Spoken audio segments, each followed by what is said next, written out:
على رسوله الكريم أما بعد فأعوذ بالله السميع العليم من الشيطان الرجيم بسم الله الرحمن الرحيم وإذ واعدنا موسى 40 ليلة ثم اتخذتم العجل من بعده وأنتم ظالمون ثم عفونا عنكم من بعد ذلك لعلكم تشكرون.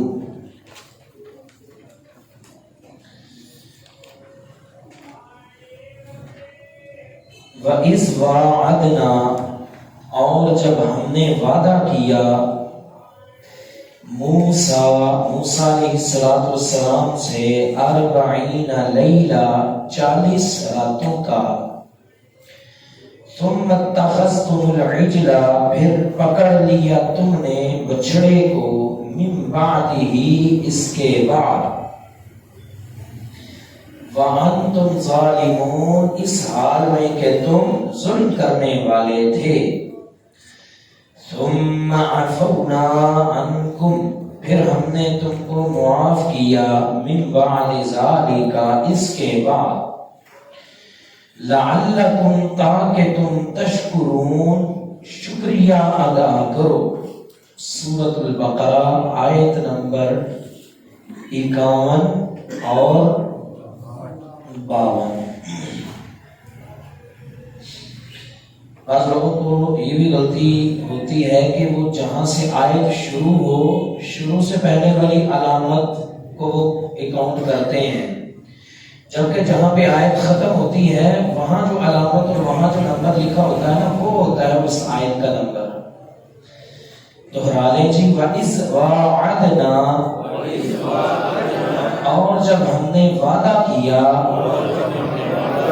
موسیٰ علیہ السلام سے 40 لیلہ 40 راتوں کا، ثم اتخذتم العجل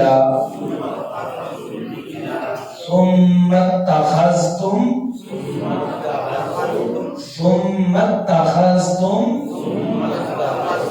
العجل من بعده وأنتم ظالمون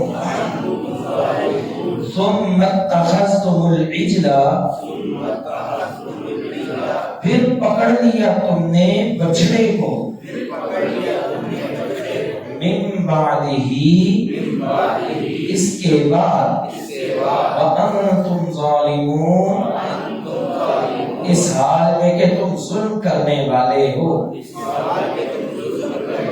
ثُمَّ عَفَوْنَا پھر ہم نے معاف کیا، عنکم تم کو، من بعد ذالک اس کے بعد، لعلکم تشکرون تاکہ تم شکر گزار بن جاؤ. وَإِذْ وَاعَدْنَا مُوسَىٰ 40 لَيْلَةً ثُمَّ اتَّخَذْتُمُ الْعِجْلَ مِن بَعْدِهِ وَأَنْتُمْ ظَالِمُونَ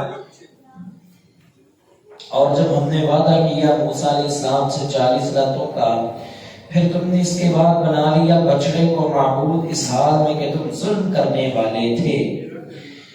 ہم پہلے بھی کئی مرتبہ یہ بات ذکر کر چکے ہیں کہ قرآن مجید جو ہے وہ یہ قصے کہانیوں کی کتاب نہیں، جتنی ضرورت ہوتی ہے صرف اتنا اشارہ کرتا ہے. اور یہ بھی بات بیان کر چکے ہیں یہ قصے سارے بنی اسرائیل کے بچے کو یاد تھے، جس وجہ سے قرآن نے یہاں پہ تفصیل بیان نہیں کی. یہاں پہ صرف اشارہ اور وہی کہ جو اللہ تعالیٰ نے بنی اسرائیل پہ احسانات فرمائے ان کا ذکر ہے. یہاں بھی ایک احسان ہے، فرمایا کہ وَإِذْ وَاعَدْنَا مُوسَىٰ وہ احسان کیا ہے کہ اللہ تعالیٰ نے موسیٰ علیہ السلام سے وعدہ کیا تھا. وَإِذْ وَاعَدْنَا مُوسَىٰ 40 لَيْلَةً 40 راتوں کا. یہ کب ہوا؟ جب اللہ تعالیٰ نے فرعون کو غرق کر دیا. پچھلی آیات میں ہم نے آپ کو بتلایا تھا فرعون کو غرق کر دیا. بنی اسرائیل جو تھے یہ صحرائے سینا میں کھڑے ہو کر وہ کنارے پہ کھڑے ہو کر دیکھ رہے تھے فرعون کو غرق ہوتے ہوئے. اس کے غرق ہونے کی کچھ تفصیل اللہ تعالیٰ نے 11ویں پارے میں بیان کی ہے، وہ انشاءاللہ آگے چل کے ہم تفصیل بھی بیان کریں گے کہ وہ کیسے غرق ہوا، وہ کیا منظر تھا. خیر یہ سارا منظر دیکھتے رہے، ان کے سامنے فرعون غرق ہو گیا. پھر یہ اب آ گئے ہیں سینا جگہ پر، جسے لوگ سینا کہتے ہیں. کیا کہتے ہیں؟ سینا، طور سینا یا صحرائے سینا. یہ صحرائے سینا نہیں ہے، بلکہ قرآن مجید میں جو تلفظ بیان ہوا ہے وہ سینا بیان ہوا ہے. کیا تلفظ ہے؟ صحرائے سینا یا طور سینا.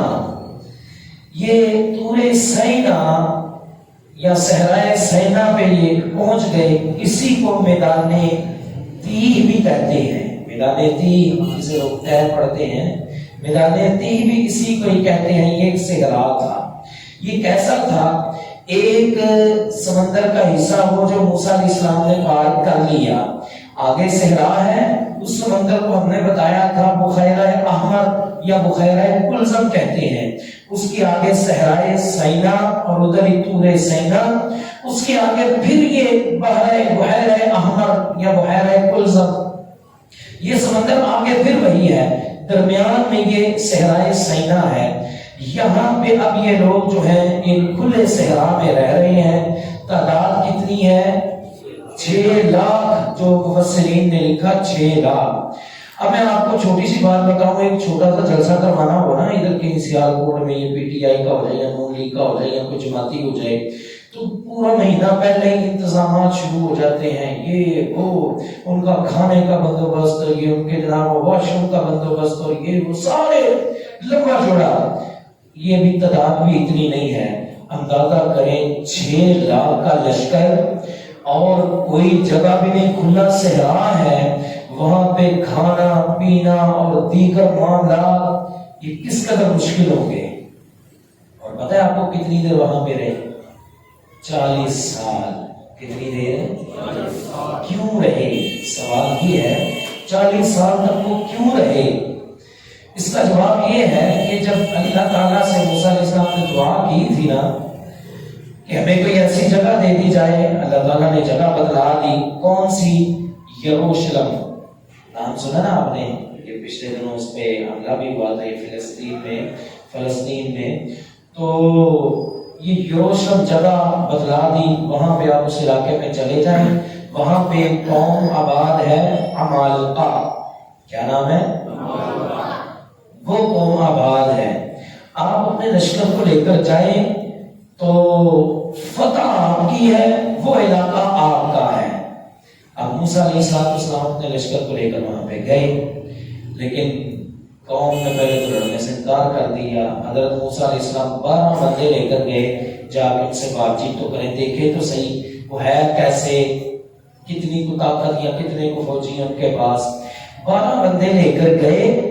وہاں پہ جا کے کچھ باتیں ہوئی.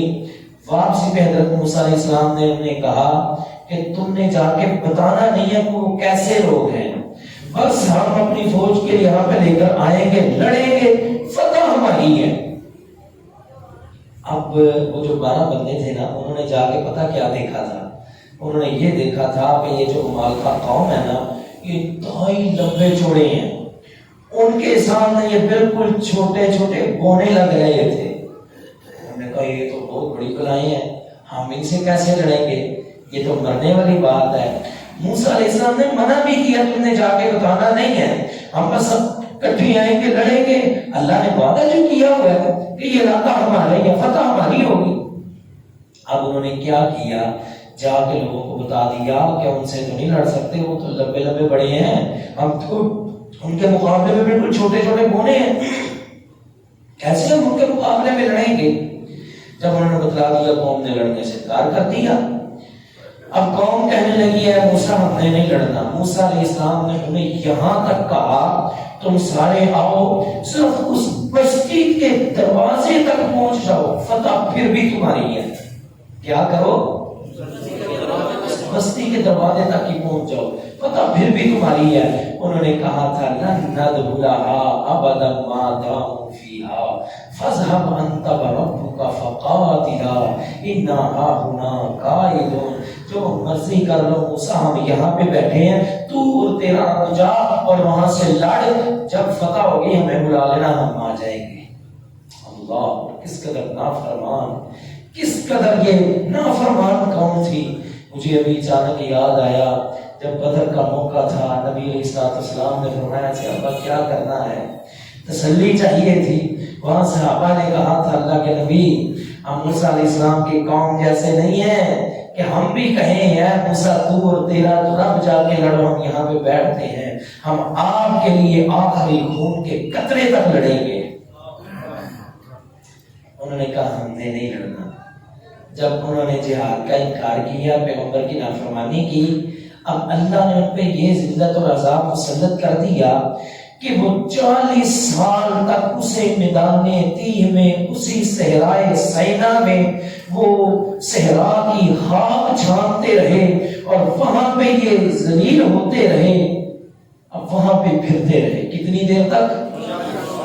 اب ان کو کوئی علاقہ نہیں مل رہا، کوئی جگہ نہیں مل رہی، وہاں پہ بھٹکتے رہے۔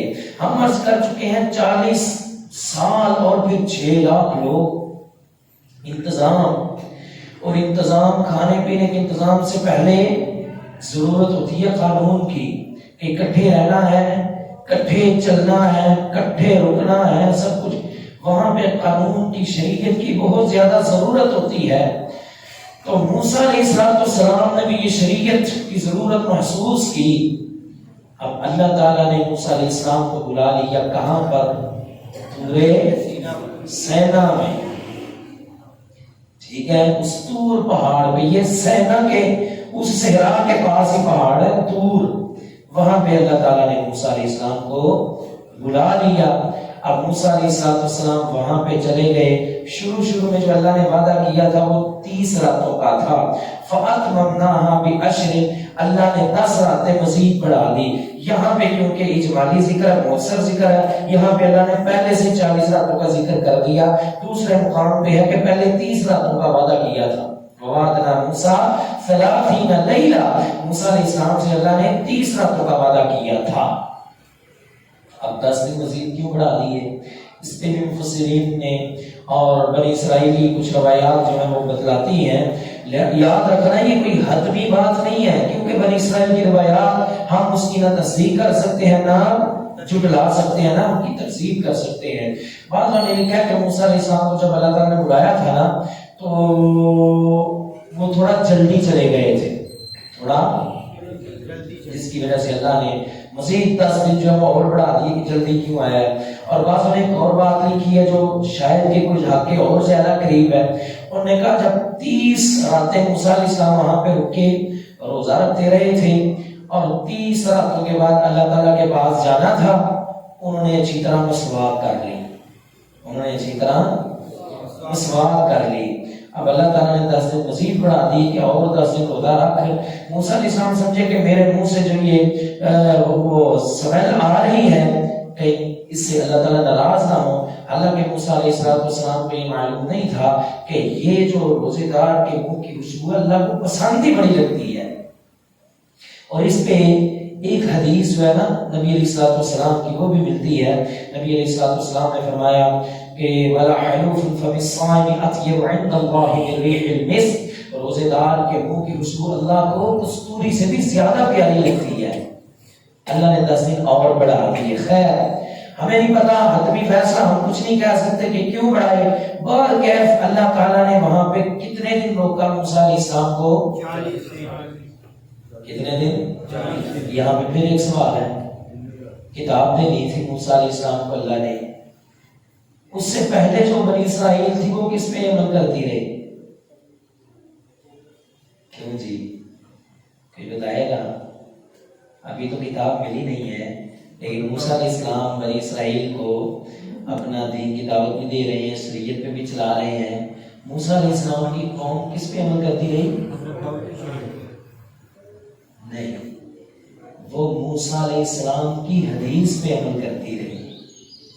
لوگ حدیث کا انکار کر دیتے ہیں نا، یاد رہے کہ یہ صرف ہمارے پیغمبر علیہ السلام کے ساتھ حدیث کا معاملہ نہیں ہے، بلکہ باقی پیغمبر جو کتابیں لے کر آئے ساتھ اپنی حدیث بھی لے کر آئے۔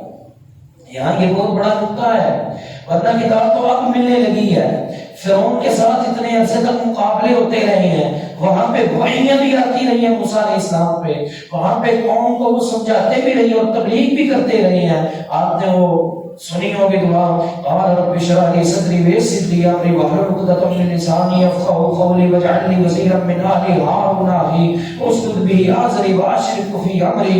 اے اللہ میرا سینہ کھول دے، مجھے وزیر چاہیے، میرے بھائی کو میرا وزیر بنا دے، ہارون کو۔ لمبی چوڑی دعائیں، اللہ نے سارا وہ معاملہ کیا، ہارون علیہ السلام ساتھ دیے، پھر کہا کہ فرعون کے پاس جائیں، جا کے وہاں پہ باتیں۔ یہ سب کچھ کیا ہے؟ یہ موسیٰ علیہ السلام کی حدیث ہے۔ لہذا کتاب اللہ کو بھی ماننا ہے۔ دراصل کتاب اللہ اللہ کی طرف سے نازل کردہ وہ کتاب اور اس کے پیغمبر کے فرامین کا مجموعہ ہوتا ہے۔ حدیث کا انکار ہو ہی نہیں سکتا۔ اگر حدیث کا انکار کرو گے تو آسمانی کتاب کا بھی انکار ہو جائے گا۔ یہ سوال حل ہو گیا۔ ایک اور سوال ہے یہاں پہ بنتا، وہ یہ ہے کہ اللہ نے موسیٰ علیہ السلام کو کتاب دینی تھی۔ کیا دینی تھی؟ کتاب۔ موسیٰ علیہ السلام کو طور پہ بلاتے، کتاب پکڑاتے، جاؤ موسیٰ یہ 30 دن اور 40 دن روک کے کیوں رکھا؟ کیوں جی؟ یہ میرے سوالات ان باتوں کی سمجھ بھی آ رہی ہے کہ مشکل میں پڑھ رہے ہیں؟ کیوں جی؟ اگر مشکل میں پڑھ رہے ہیں تو بتلا دیں، اس کو ہم قطع نظر کر دیں گے۔ موسیٰ علیہ السلام کو اللہ نے بلایا، 30 دن یا 40 دن روک کے رکھا، کیوں؟ یہ سوال ہے۔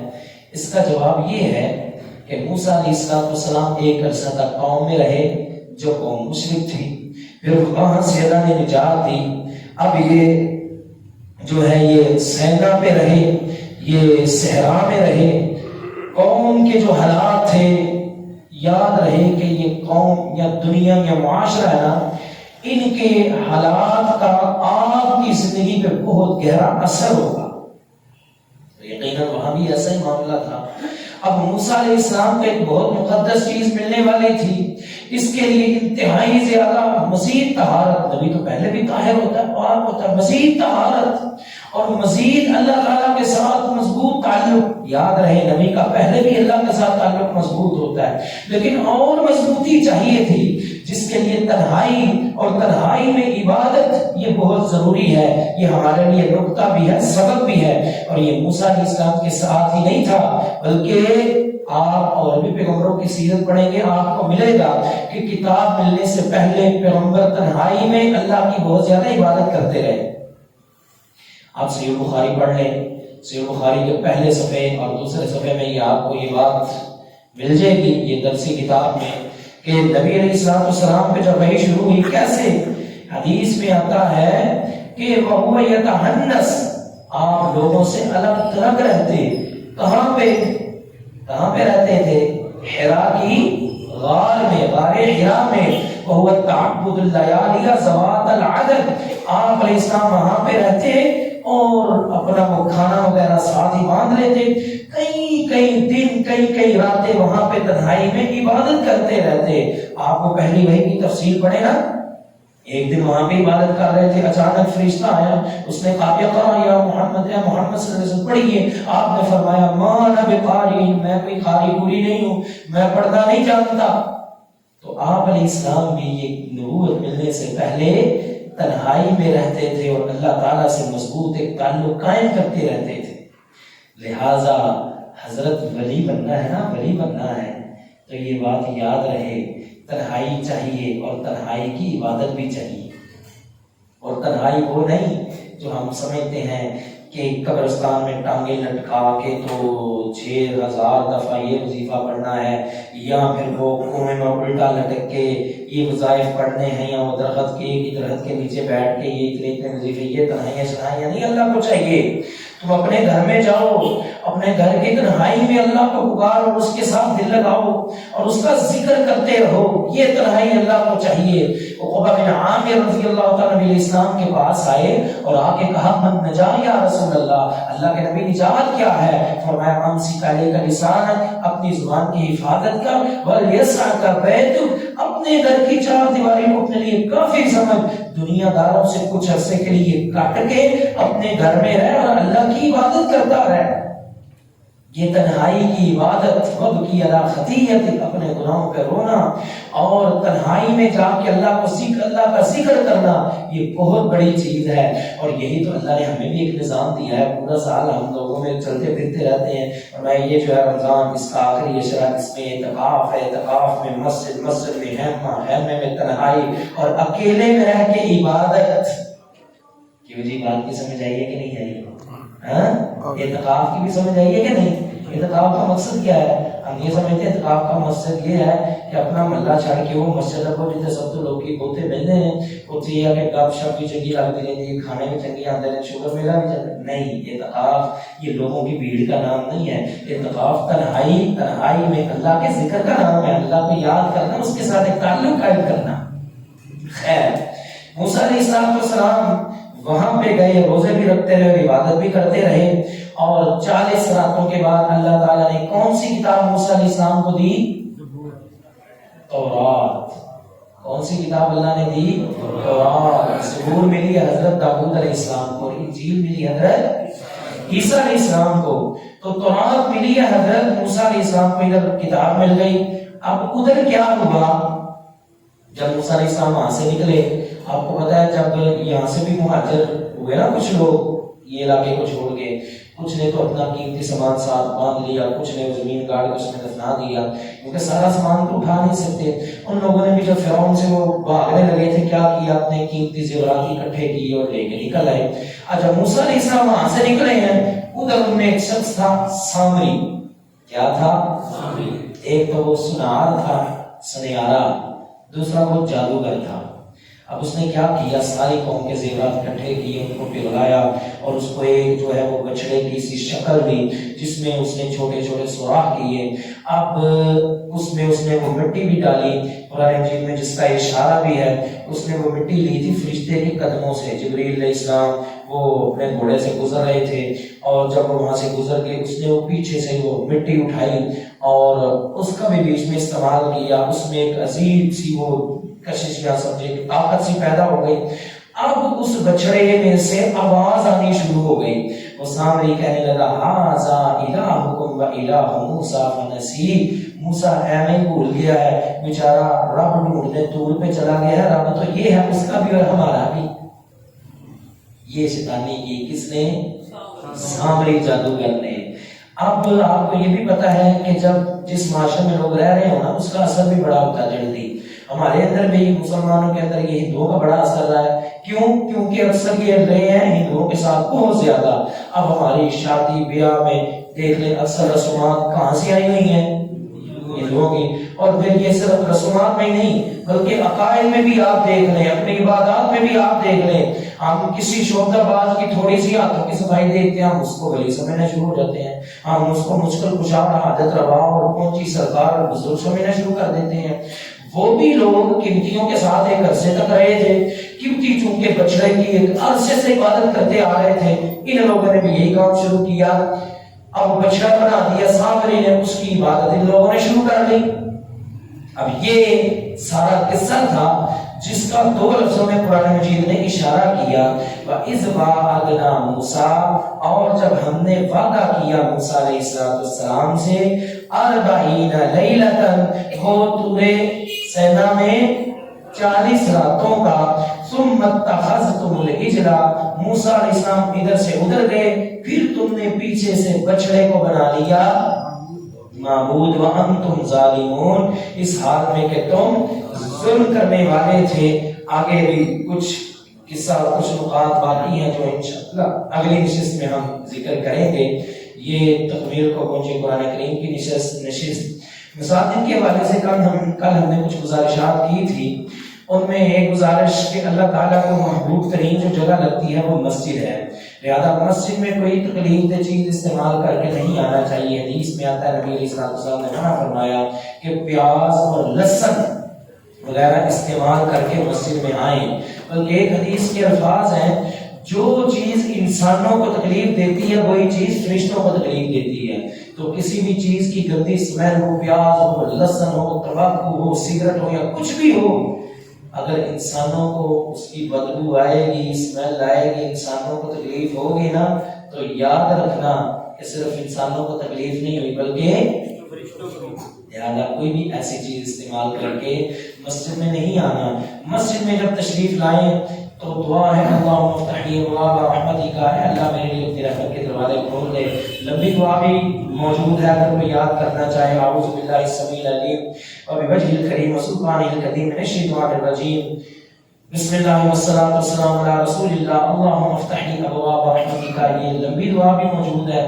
پھر باہر نکلنے کی دعا اللہم انی اسألک من فضلک، اللہ میں تجھ سے تیرے فضل کا سوال کرتا ہوں. کبھی موقع ملا اس فضل پہ بھی گفتگو کریں گے کہ فضل کسے کہتے ہیں. یہ بڑی پیاری دعا ہے اگر اس کو سمجھے تو. خیر، مسجد میں جب تشریف لائیں تو مسجد کے آداب میں سے یہ بھی چیز شامل ہے. فرمایا کہ فلا یجلس حتی یصلی رکعتین، فرمایا کہ جب تم مسجد میں آؤ تو نہ بیٹھو یہاں تک کہ 2 رکعت پڑھ لیا کرو. اگر وقت ہو تو بیٹھنے سے پہلے کوشش کیا کریں کہ 2 رکعت پڑھ لیا کریں. ایک اور سوال کیا جاتا ہے کہ مسجد کے اندر کاروباری بات یا تجارت، نبی علیہ الصلوۃ والسلام نے فرمایا کہ جب تم کسی کو دیکھو نا کہ مسجد میں وہ تجارت کر رہا ہے تو اسے کہو لا اربح اللہ تجارتک، اللہ تیرے اس تجارت میں کبھی بھی فائدہ نہ دے، کیونکہ مسجد کاروباری باتیں کرنے کے لیے نہیں ہے. ہم نے کبھی کبھی یہ جملہ بھی سنا لوگوں سے، کہتے ہیں چلو پاجی سودا کرنا مسجد میں ہی نہیں، اللہ کا گھر سودے جو برکت ہوئے گی، بلکہ اگر مسجد میں بیٹھ کے سودا کرو گے تو الٹا مزید نقصان ہی ہوئے گا. تو مسجد میں کاروباری باتیں نہیں ہو سکتی. ایک اور سوال کیا جاتا ہے گمشدہ چیز کا اعلان. نبی علیہ الصلوۃ والسلام نے فرمایا کہ جب تم سنو کسی کو کسی گمشدہ چیز کا مسجد میں اعلان کر رہا ہے تو یہ کہہ دو کہ اللہ کرے کہ نہ ہی ملے. یعنی حدیث کا مفہوم یہ ہے کہ کوئی عام چھوٹی موٹی چیز گم جائے تو اس گمشدہ چیز کا جو ہے وہ اعلان کرنا یہ بھی شرعی اعتبار سے معلوم نہیں ہوتا. جیسا کہ حدیث میں آتا ہے ایک شخص نے اونٹ کا جو ہے وہ سوال کیا تھا کہ اونٹ کا اعلان کریں، اونٹ گم ہو گیا.